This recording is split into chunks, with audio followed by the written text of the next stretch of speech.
I want to shift gears, and we've talked a lot about Alexandria Ocasio-Cortez and what they're trying to do. And they've been a little bit successful in this. They're trying to misrepresent the debate about immigration and illegal immigration. Right. And the crux of the matter is... Well, ever since President Trump came down the elevator, they've tried to portray him as being against all immigration, which he has never said.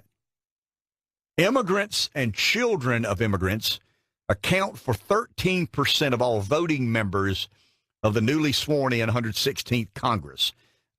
These lawmakers claim heritage in 37 countries, mostly in Europe, Latin America, and Asia, and are overwhelmingly Democrats. That's interesting to me. That's very interesting to me, why of the 13% of voting members who are immigrants or children of immigrants, they're overwhelmingly Democrats. That's a debate we've not done a good job with. We being the Republicans, we being the limited government crowd, we've not done a good enough job pushing back on the debate about immigration and illegal immigration. There needs to be a catchphrase. There needs to be some sort of catchy line about immigration and illegal immigration, but we've allowed a lot of the non-informed, what Rush would refer to as the low information voter, we've allowed those people to basically organize the debate in a way that fits their narrative, that Republicans are opposed to immigration. You know, I think we won the Obamacare debate. Now, I know it's still law of the land, but it's been kind of uprooted in certain phases. But I think labeling it Obamacare, big government takeover of health care, I think the Republicans kind of did a pretty good job of creating the boundaries of which we debate that policy. I don't think we've done a good job at all in this immigration debate of telling the American public, look, man, we have no problem with immigration. We believe in the Statue of Liberty. We believe in immigration policy that welcomes people to this country. What we're opposed to is people entering the country illegally. And we've not been able to go through that barrier. And it goes back to a lot of the responsibility of the media. And I don't know what to do about that. I really don't. I mean, I listened to Laura Ingraham last night for a few moments, doing a little show prep, and she was talking about how disappointed she is in the president for, you know, agreeing to put off the State of the Union until we get the government reopened. To me, Laura Ingram's wrong. I mean, that's just that's putting your entertainment value ahead of what we should be doing for the country. It struck me as I read his tweet from last night where he said, okay, we'll wait. And basically that means he blinked and Pelosi won this one. Well, and that's the way Ann Coulter, but she's bat crap crazy. But the back and forth about the State of the Union, you're invited, you're not invited, all of a sudden, to me, he looked like the adult in the room. He said, okay. And so I think that is the most appropriate comment to make. He did look like the adult. I mean, there was a little back and forth. But he appeared to be the level head. Now the media will never get, and I don't know how to address this. I mean, I really don't. I can say this. Let's say BT is before Trump.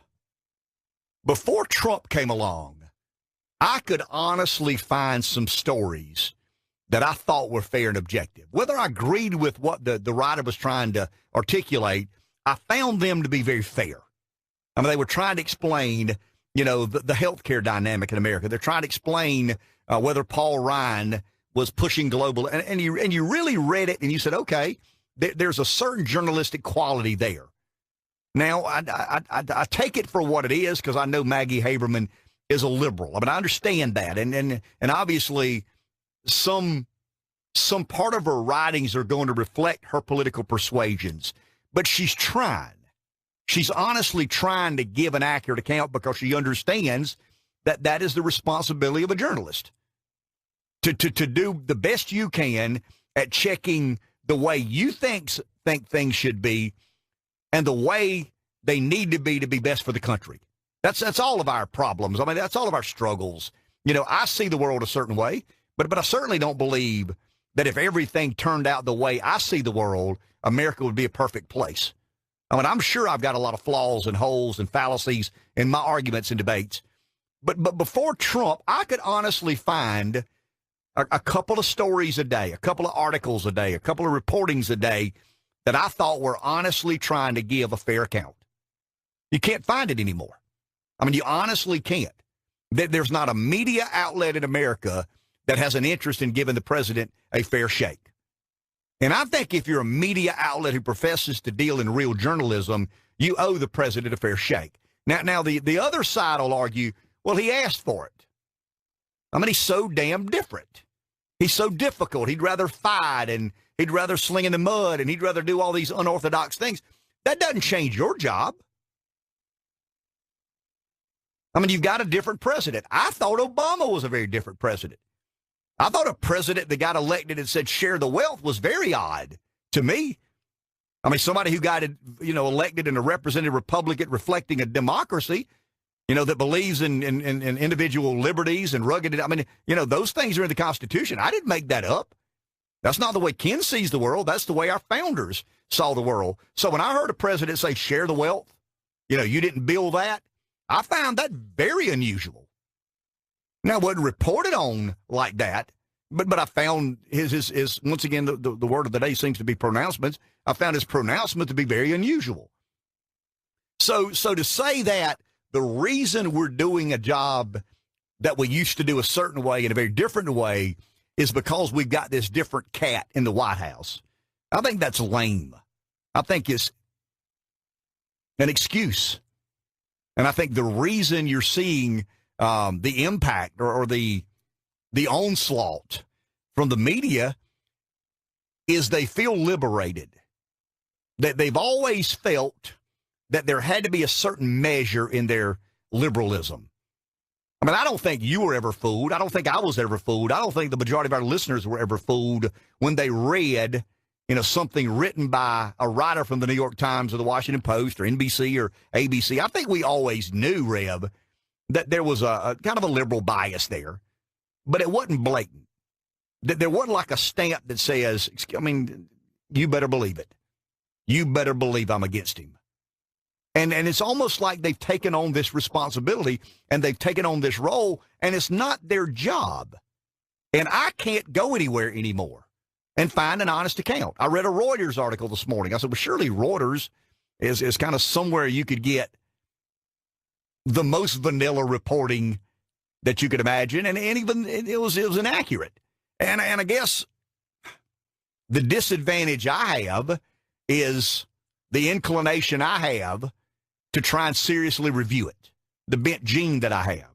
I mean, you say it's a weird complex that I have. When I read it, I'm like, no, I just read something in the Wall Street Journal that directly contradicts exactly. And I'm not talking about opinion giving.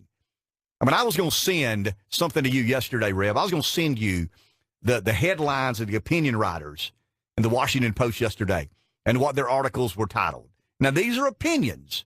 I mean, this is the op-ed section of the newspaper, but it was unbelievable. I may try to pull it up in here in a minute during the break, but it was absolutely unbelievable. The title and the headlines of what I would argue one of the three most important print media publications in America. I think the Washington Post, the New York Times, and the Wall Street Journal are probably the three most important and influential media outlets in America, aside of TV networks and talk radio. I mean, I think talk radio is really it's got a big influence. I mean, it really does. I mean, the left chastises us and the people that listen to us, and the right kind of celebrates us and the people that listen to us. So talk radio has been very influential as part of this debate, but we're not journalists. Limbaugh's not a journalist. Hannity's not a journalist. Levin's not a journalist. I'm not a journalist. I'm an opinion giver. And I think we've always had people who were, in all honesty, opinion givers hide behind the guise of journalism. I'm a journalist, but I'm really going to give you my opinion. And I think Trump has just absolutely lured those people out of the underbrush into the wide open spaces, and they kind of stamp their approval. You better believe that I'm part of the resistance, and very proudly so. Let's take a break. We'll be back after the break. I know we've got a call. We'll get to the caller the second we get out of this break. Schofield's our sponsor. Good morning, PD Live 95.